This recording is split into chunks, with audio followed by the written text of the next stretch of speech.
வணக்கம். ஒரு பெண் 67 தடவை அதுவும் அதிகாரப்பூர்வமாக எக்ஸார்சம் செய்யப்பட்டிருக்கிறார்.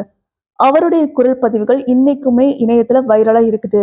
அவரை பார்த்த சிலர் இது மனித குரலே இல்லைன்னு கூட சொல்றாங்க. மற்ற சிலர் அவங்க கடுமையான மனநோயால பாதிக்கப்பட்டிருக்கலாம்னு அவங்களுக்கு மருத்துவ சிகிச்சை தேவைப்பட்டுச்சுன்னு சொல்றாங்க. அப்படின்னா உண்மையில என்னதான் நடந்தது? இது ஒரு பேய் பிடித்த கதையா? இல்ல மருத்துவ உலகம் தோற்றுப்போன ஒரு சோகமான சம்பவமா? இந்த கேள்விக்கு இன்னைக்கு கூட உலகத்துக்கிட்ட ஒரு தெளிவான பதில் இல்ல. இன்னைக்கு நம்ம பார்க்க போறது ஜெர்மனில நடந்த உலகத்திலேயே மிகவும் சர்ச்சைக்குரிய ஒரு உண்மை சம்பவங்களை தான் பார்க்க போறோம். ஆனலிஸ் மிஷல் கேள்விப்பட்டிருப்பீங்கன்னு நினைக்கிறேன். 1960கள்ல ஜெர்மனில இருக்கும் ஒரு சிறிய நகரம். அங்க ஒரு மிகவும் மத நம்பிக்கை கொண்ட கத்தோலிக்க குடும்பம் ஒண்ணு வாழ்ந்துட்டு வந்துச்சு. அந்த வீட்ல பிறந்த பெண் தான் ஆனலிஸ் மிஷல். சின்ன வயசுல இருந்து அவங்க ரொம்ப அமைதியான, படிப்புல ஆர்வம் கொண்ட, எல்லாரிடமும் ரெஸ்பெக்ட் கொடுத்து நடந்துட்டு இருந்தாங்க. அவங்களோட குடும்பம் தினமும் சர்ச்சுக்கு போவாங்க, ஜெபம் பண்ணுவாங்க. ஆனலிஸும் அதே மாதிரி தான் வளர்ந்தாங்க. அந்த வாழ்க்கை முழுக்க ஒரு சாதாரண குடும்பம் மாதிரி தான் இருந்தது. ஆனா 1968ல அவங்களுக்கு ஒரு 16 வயசு இருக்கும். அப்போ எல்லாமே தலைகீழா மாற ஆரம்பிச்சது. ஒரு நாள் அவங்க திடீர்னு மயங்கி விழுகுறாங்க. அந்த சம்பவத்துக்கு பிறகு அவங்கள ஹாஸ்பிட்டலுக்கு கொண்டு போயிருக்காங்க. டாக்டர்ஸ் வந்து நிறைய டெஸ்ட் எழுதி கொடுத்து அதை பண்ணவும் செஞ்சிருக்காங்க. அட் லாஸ்ட் அவங்களுக்கு டெம்பரல் லோப் எபிலெப்சி இருக்கலாம்னு ஒரு நரம்பியல் நோய் பத்தி தெளிவா டாக்டர் சொன்னாங்க. மருந்துகளும் ஆரம்பிக்கப்பட்டது. சில நாட்கள் எல்லாமே சரியாக போற மாதிரி தான் இருந்தது. ஆனா அதுக்கப்புறம் நடந்த விஷயங்கள் தான் இந்த சம்பவத்தை உலகமே பேச வச்சது. ஆனலிஸ் என்ன சொன்னாங்க அப்படின்னா, தனக்கு யாரோ பேசுற மாதிரி குரல் கேட்குதுன்னு சொன்னாங்க. அந்த குரல்கள் எல்லாமே நீ நரகத்துக்கு போக போறேன்னு மிரட்டுறதாவும் குடும்பத்திட்ட சொல்லியிருக்காங்க. அதோட அவங்களுக்கு விசித்திரமா காட்சிகள் தெரியுதுன்னு சொல்லியிருக்காங்க. டாக்டர்ஸ் எல்லாமே இத நோயோட சிம்டம்ஸா மட்டும் தான் பார்த்தாங்க. ஆனா அவங்களோட குடும்பம் மட்டும்தான் இது வந்து ஒரு சாதாரண நோயா வந்து பார்க்கல. ஏன்னா நிலைமை நாளுக்கு நாள் மோசமாகவே இருந்தது. சர்ச்சுக்கு போகும்போது கூட அவங்க ரொம்ப சிரமப்படுற மாதிரி இருந்துச்சுன்னு சொல்றாங்க. புனித பொருட்களை பார்த்தாலே பயப்படுவதாகவும் சொல்லியிருக்காங்க. இது வெறும் மனநோயா இல்ல வேற ஏதாவது விளக்கம் இருக்கா? அந்த நேரத்துல யாருக்குமே இதுக்கான பதில் கூட தெரியல.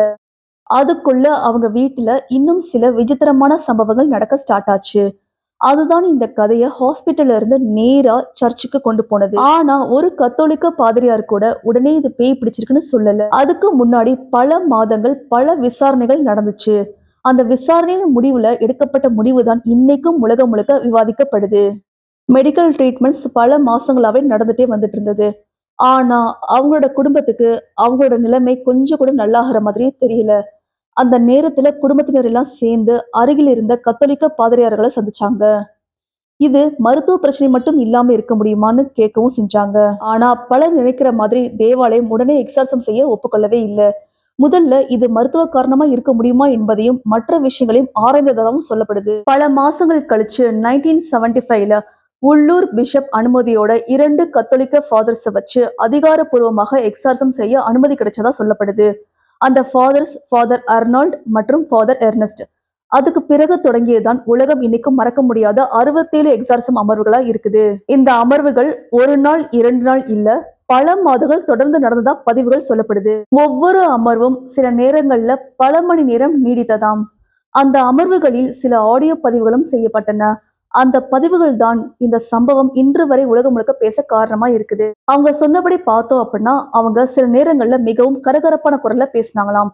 சில சமயங்கள்ல தன்னுடைய இயல்பான குரல்ல இருந்து முற்றிலும் வேறுபட்ட குரல்ல பேசினாங்களாம். ஆனா இந்த வாய்ஸ்லாம் வச்சு பார்க்கும்போது மெடிக்கல் எக்ஸ்பர்ட்ஸ் என்ன சொல்றாங்க அப்படின்னா, இந்த வாய்ஸ் வந்து எதோட வெளிப்பாடு அப்படின்னா, கடுமையான மனநல கோளாறு இருந்தாலும் சரி, நரம்பியல் பிரச்சனை இருந்தாலும் சரி, இந்த மாதிரி தான் வாய்ஸ் வந்து பேசுறதா சொல்லுவாங்க. மேலும் குடும்பத்தினரும் ஃபாதர்ஸும் ஆனலிஸ் சில நேரங்களில் தன்னைத்தானே காயப்படுத்தி கொண்டதாக, மணிக்கணக்கில் மண்டியிட்டு ஜெபித்ததாக மற்றும் சாதாரணமாக சாப்பிட முடியாத அளவுக்கு உடல்நிலை மிகவும் பாதிக்கப்பட்டதாகவும் சொல்றாங்க. இது எல்லாமே அவர்கள் அளித்த சாட்சிகள்.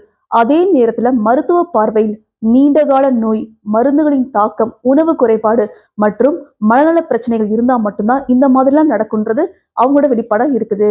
ஒவ்வொரு மாசமா ஓட ஸ்டார்ட் ஆகுது. ஆனலிஸ் உடல்நிலையே எந்த ஒரு முன்னேற்றமும் ஏற்படவே இல்லை. கொஞ்சம் கொஞ்சமா சாப்பாடு இறங்காத காரணத்தால மிகவும் பலவீனமாக மாற ஆரம்பிச்சாங்க.